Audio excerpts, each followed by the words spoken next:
اب حاجی جب آتے ہیں نا تو کیا لے کے آتے ہیں؟ زمزم لے کے آتے ہیں۔ تھوڑی زمزم کی فضیلت بتاتے ہیں، اس کے بعد ختم کرتا ہوں بات۔ تو ابن ماجہ کی روایت ہے، حضرت جابر بن عبداللہ رضی اللہ عنہ اس کے راوی ہیں، تو حضور نے فرمایا کہ ماء زمزم لما شرب له، کہ جو آدمی زمزم کو جس نیت جس ارادے سے پیے گا، اللہ تبارک و تعالیٰ اس کے اس ارادے کو اس نیت کو پورا فرمائیں گے۔ یعنی کوئی آدمی بیمار ہے، ایسی بیماری ہے کہ بس ایسی بیماری ہے کہ علاج کرنے والے بھی تنگ آ گئے، اب علاج کے لیے بھی پیسے نہیں ہے، تو وہ زمزم پیے اور اس بیماری کو اپنے ذہن میں رکھے، اس بیماری کی دعا کرے، دعا کرنے کے بعد زمزم کو پیے تو اللہ تبارک و تعالیٰ زمزم کی برکت سے اس بیماری کو ختم فرما دیں گے۔ کہیں ایک کتاب خطبات رحیمی، تو جنہوں نے وہ کتاب لکھی ہے انہوں نے اپنا واقعہ لکھا ہے کہ میرے بڑے بھائی تھے، تو ان کے بڑے بھائی کے ہاتھ میں جو یہاں پر داد ہو گئے تھے، اب بھی بہت سے لوگوں کے پورے بدن میں داد ہو جاتے ہیں، تو انہوں نے کہا کہ میرے بڑے بھائی کے ہاتھوں میں داد ہو گئے، تو جب داد ہو گئے تو وہ بہت دوائی کراتے، بہت دوائیاں کراتے، دوائیاں کرائے تو بہت دوائیں، کچھ فائدہ نہیں ہوا۔ تو جب ہم نے یہ حدیث پڑھی تو مدینہ طیبہ گئے، بیت اللہ شریف گئے، وہاں سے زمزم لے کر آئے، تو آنے کے بعد زمزم پہ ہاتھ لگایا تو 1 مہینے کے بعد ان کا وہ داد بھی ختم ہو گیا، 1 مہینے کے بعد۔ اب جب زمزم لے کر آئیں گے، حضور نے فرمایا ماء زمزم لما شرب له، کہ زمزم کو جس نیت اور جس ارادے سے پیا جائے، استعمال کیا جائے، تو اللہ تبارک و تعالیٰ اسی نیت میں جو ہے برکت عطا فرمائیں گے۔ امام اعظم و حنیفہ رحمۃ اللہ علیہ اور امام شافعی جب انہوں نے یہ حدیث سنی اور پہلی مرتبہ جب حج کرنے گئے اور جب زمزم کا گلاس اٹھایا تو انہوں نے یہ دعا کی، یا اللہ ہمیں عالم بنا، اور ایسا عالم کہ قیامت تک ہمارا نام ہو۔ تو انہوں نے زمزم کو پیا۔ آج ہمارے ہم سب معلوم ہے، ہم سب کو معلوم ہے کہ امام اعظم حنیفہ اور امام شافعی جو ہے کتنے بڑے فقیہ اور محدث گزرے ہیں۔ تو ہم بھی جب یہ دعا کریں گے، لیکن دعا میں جو ہے یقین ہونا چاہیے، اعتبار ہونا چاہیے کہ یہ حدیث جو ہے بالکل صحیح حدیث ہے، ایسا نہیں بھائی کچھ بھی نہیں ہوتا، ہم نے بہت مرتبہ پی لیا ہے، ایسا سوچیں گے تو فائدہ نہیں ہوگا۔ جیسا سوچیں گے انما الاعمال بالنیات، جیسا تمہارا نیت ہوگی، ارادے ہوں گے، ایسے ہی تمہارے بارے میں اللہ تبارک و تعالیٰ فیصلہ فرمائیں گے۔ تو حضور نے فرمایا جس نیت اور جس ارادے سے پئیں گے تو اللہ تبارک و تعالیٰ اس نیت اس ارادے کو، اگر کوئی آدمی بھوکا ہے اور بھوک کی وجہ سے اس کو پیے کہ میں بھوکا ہوں، تو فرمایا نبی کریم صلی اللہ علیہ وسلم اس کی بھوک کو اللہ تبارک و تعالیٰ ختم فرما دیں گے۔ کوئی آدمی ڈرا ہوا ہے، ہیبت میں رہتا، ڈر لگتا ہے، تو وہ پیے گا تو اللہ تبارک و تعالیٰ اس کے ڈر کو ختم فرمائیں گے۔ کوئی آدمی پناہ لینا چاہتا ہے، کوئی دشمن ہے اس کو مارنا چاہتا ہے، خوف میں ہے، تو پناہ کے ارادے سے پیے گا تو اللہ تبارک و تعالیٰ اس کو جو ہے پناہ سے حفاظت فرمائیں گے۔ حضرت ابو ذر غفاری رضی اللہ تعالیٰ عنہ جو ہیں، وہ ان کا جو قبیلہ تھا وہ قبیلہ غفار تھا، وہ مکے سے ذرا دور تھا۔ اب حضور صلی اللہ علیہ وسلم نے نبوت کا دعویٰ کیا، جب آپ نبی بن گئے تو ان کو وہاں پر خبر پہنچی، اور وہ وہاں پر جو ہے مورتیوں کو بناتے تھے، پوجا کرتے تھے، اور ان سے بالکل تنگ آ گئے تھے، ابھی اسلام نہیں لائے تھے۔ تو ان کو ذرا معلوم ہوا کہ مکے کے اندر کوئی آدمی آئے ہیں اور نبوت کا دعویٰ کیا ہے، تو انہوں نے اپنے بھائی حضرت انیس کو بھیجا کہ تم ذرا مکے جاؤ اور ان کے بارے میں ذرا تحقیق کر کے آؤ۔ اب یہ مدینہ آئے انیس، وہ مکے آئے، تو مکے میں آ کر حضور صلی اللہ علیہ وسلم کے بارے میں تحقیق کی چلے گئے، تو جا کر بتایا کہ بھائی واقعی میں ایک نبی آئے ہیں جنہوں نے نبوت کا دعویٰ کیا، ان کا نام محمد ہے۔ تو ان کو اعتبار نہیں ہوا، انہوں نے کہا کہ میں خود جاؤں گا، تحقیق کروں گا۔ تو اب یہ گئے، اب ان کو تو نہیں معلوم تھا، اور یہ 5ویں مسلمان ہیں، 5ویں نمبر کے مسلمان ہیں، اب تک صرف 4 آدمی مسلمان ہوئے، یہ 5ویں نمبر کے ہیں۔ اب یہ جب مکے گئے، اب ان کو تو نہیں معلوم تھا یہاں چاروں طرف حضور صلی اللہ علیہ وسلم کے دشمن ہے۔ اب انہوں نے جا کر کسی آدمی سے پوچھ لیا بھائی وہ کہاں ملیں گے، انہوں نے کہا ارے، کیونکہ وہ معاذ اللہ وہ تو حضور کو بددین سمجھتے تھے نا، وہ تو حضور کو معاذ اللہ جو ہے غلط بولتے تھے، بددین سمجھتے تھے۔ اب جو حضور کے بارے میں پوچھتا اس کو بھی مارتے تھے۔ تو ابو ذر غفاری نے جب حضور کے بارے میں پوچھا تو تمام ابو جہل، عتبہ، شیبہ جو ہے ان کو اوپر ٹوٹ پڑے اور ان کو خوب مارا۔ جب خوب مارا اور مار کر چلے گئے تو وہ 30 دن تک بیت اللہ میں چھپے رہے۔ کہاں چھپے رہے؟ 30 دن تک بیت اللہ میں، ڈر کے لیے کس سے پوچھنا، بھائی کس سے پوچھوں میں، کیونکہ ایک مرتبہ پوچھا تو لوگوں نے مجھے مارا ہے، دوبارہ کس سے پوچھوں؟ تو 30 دن تک بیت اللہ شریف میں چھپے رہے۔ اور جو یہ خانہ کعبہ ہے اور جو بیت زمزم ہے، زمزم کا کنواں، بیت اللہ شریف جو ہے وہ بیت اللہ سے زمزم کا جو کنواں ہے وہ 21 میٹر دور ہے۔ تو وہ رات میں جاتے، زمزم کے کنویں سے پانی بھر کے لے کے آتے اور بیت اللہ شریف میں بیٹھ جاتے، 30 دن تک وہ صرف پانی پیتے،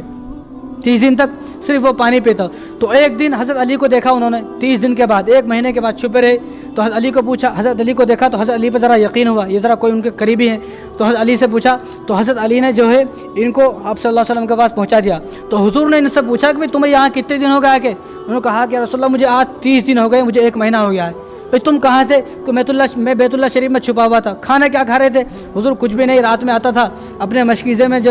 زمزم کا پانی بھرتا، دن بھر اس کو پیتا۔ تو حضور نے اس وقت یہ حدیث فرمائی کہ یہ بھوک کے لیے بھی اگر کوئی آدمی اس کو استعمال کرے گا تو اس کی بھوک بھی ختم ہو جائے گی۔ یعنی کوئی آدمی بھوکا ہے اور بھوک کے لیے زمزم کا پانی استعمال کرنا چاہے تو اللہ تبارک و تعالیٰ اس کی بھوک کو بھی ختم فرمائیں گے، بیماریوں کو ختم فرمائیں گے۔ اب جب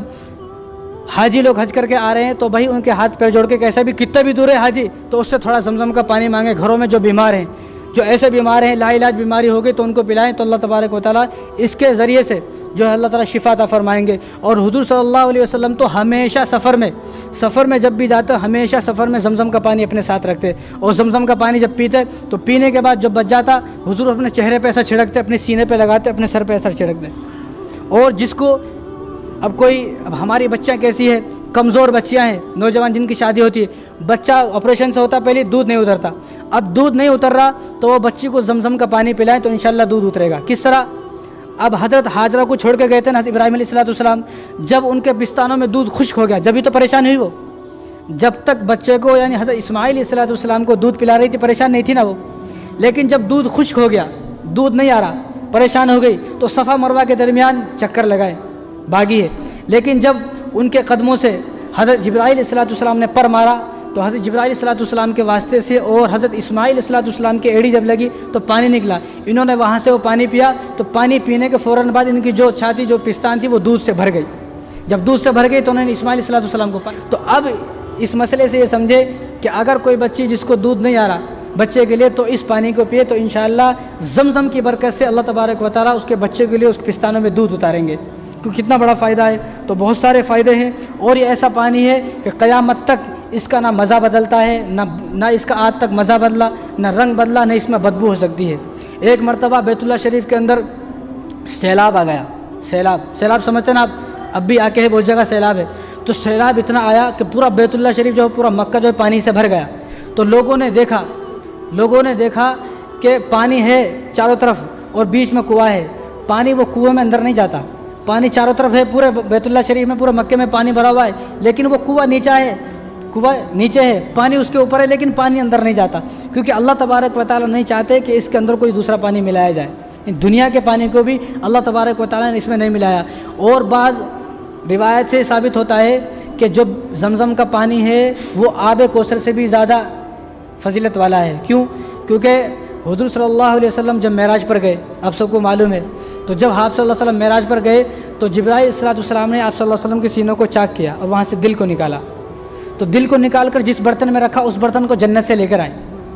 اور دل کو نکال کر جس کپڑے سے صاف کیا وہ کپڑا بھی جنت سے لے کر آئے، لیکن دل کو جس پانی سے دھوئے وہ آب کوثر نہیں تھا، وہ زمزم کا پانی تھا۔ تو اس سے معلوم ہوتا ہے کہ آب و کوثر سے بھی زیادہ بہتر پانی زمزم کا پانی ہے۔ جب ہمارے پاس اتنا بہتر پانی ہے تو ہم لوگ کائی کو ڈاکٹروں کے چکر لگانا، کائی کو ہاسپٹلوں میں جانا، تو اپنے گھر میں زمزم کا پانی رکھیں، اور کوئی بیمار ہو تو اس کو زمزم کا پانی پلائیں تو اللہ تبارک و تعالیٰ زمزم کے پانی کی برکت سے۔ اور کتابوں میں کتاب پڑھا تو میں خود حیران ہو گیا، نہ جانے کتنے کینسر کے، گردوں کے علاج، پتھری کے علاج، کڈنی کے علاج، یہ پریشان تھے لوگ، انہوں نے زمزم کے پانی کو استعمال کیا تو زمزم کے پانی کی برکت سے ان کو شفا ہو گیا۔ لیکن شرط یہ ہے کہ اس کو پیٹ بھر کر پینا پڑے گا۔ حضور نے فرمایا کہ مسلمان اور منافق کے درمیان یہ ایک فرق ہے، منافق تھوڑا سا پیتا چھوڑ دیتا، بھائی بس ہے میں نہیں پیوں گا، لیکن جو مسلمان ہے وہ اس کو پیٹ بھر کر پیتا ہے، اور حضور اتنا پیتے زمزم کو پانی کو، پیتے پیٹ پھول جاتا، پھر تھوڑے دیر رکتے، اللہ کو بسم اللہ پڑھتے، پھر پیتے، پھر رک جاتے، پھر پیتے ہی رہتے۔ جب حضور فرماتا ہے کہ اب مجھ سے نہیں ہو رہا، بالکل ایسا لگتا ہے باہر آ جائے گا، تو جب حضور صلی اللہ علیہ وسلم زمزم کے پانی کو چھوڑتے، حضور نے فرمایا کہ منافق اور کافر اور مسلمان کے درمیان یہی فرق ہے کہ وہ اس کو پیٹ بھر کر نہیں پیتے، لیکن ہم اس کو پیٹ بھر کر پیتے ہیں۔ تو حضرت عمر رضی اللہ تعالیٰ عنہ جب زمزم کا پانی پیتے تو یہ ارادہ کر کے پیتے، یا اللہ مجھے قیامت کے دن کی پیاس سے بچا،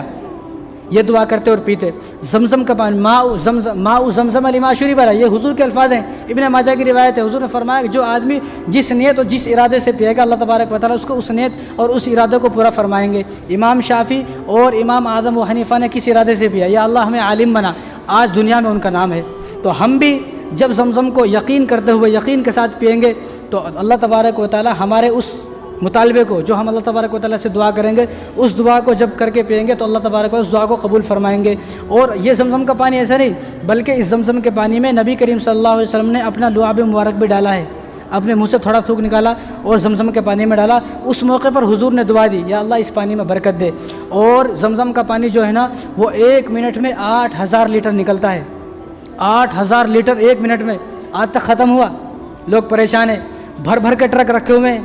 مدینے کے اندر، مکے کے اندر بھر بھر کے ٹرک روزانہ جاتے ہیں، اور 40 لاکھ حج کرنے گئے حاجی، 40 لاکھ حاجی حج کرنے گئے تو کتنا پانی پیتے ہوں گے؟ یہاں ایک ڈبہ ایک دن میں ختم ہو جاتا، گھر میں 5 آدمی ہے، ہوتا نہیں؟ تو 40 لاکھ آدمی روزانہ پی رہے ہیں، 5 نمازوں میں پی رہے ہیں، اور وہاں کے جو لوگ ہیں وہ الگ ہیں، یہ تو وہ ہیں جو باہر سے گئے حج کرنے، اور پورے سال جتنے لوگ عمرہ کرنے جا رہے ہیں اور ٹرک بھر بھر کے مدینے کو جا رہے ہیں، مکے کو جا رہے ہیں، ہر جگہ جا رہے ہیں، اور ہر جگہ جو ہے زمزم کا پانی ہے، ہم لوگ لے کے آ رہے ہیں، خوب بھر بھر کے ختم نہیں ہو رہا۔ تو یہ اس سے معلوم ہوتا ہے کہ یہ پانی میں اللہ تبارک و تعالیٰ نے برکت ڈالی ہے، یہ حضور کی دعائیں ہیں، اس پانی میں شفا ہے۔ اب لوگ حج کر کے جو آ رہے ہیں ان سے زمزم کا پانی مانگے، اور اس زمزم کا پانی اپنے بیماروں کو پلائے، اپنے بچوں کو پلائیں، جو بچہ پیدا ہو اس کے زبان پہ وہ تھوڑا پانی ڈالیں، ڈراپ سے تھوڑا پانی ڈالے، تو اس پانی کی برکت سے اللہ تبارک و تعالیٰ اس کو نافرمانی سے بچائیں گے۔ تو باتیں بہت ساری ہیں، اور سب سے پہلے جو ہے جب حاجی حج کر کے آئیں گے تو اس سے سلام کرنا ہے۔ حضور نے فرمایا جب اس سے سلام کریں گے تو سلام کی برکت سے اللہ تبارک و تعالیٰ مغفرت فرما دیں گے۔ تو سلام کے بہت سارے فضائل ہیں، انشاءاللہ آنے والے جمعے کو بتاؤں گا۔ اللہ تعالیٰ ہم سب کو ان باتوں پر عمل کرنے کی توفیق عطا فرمائے۔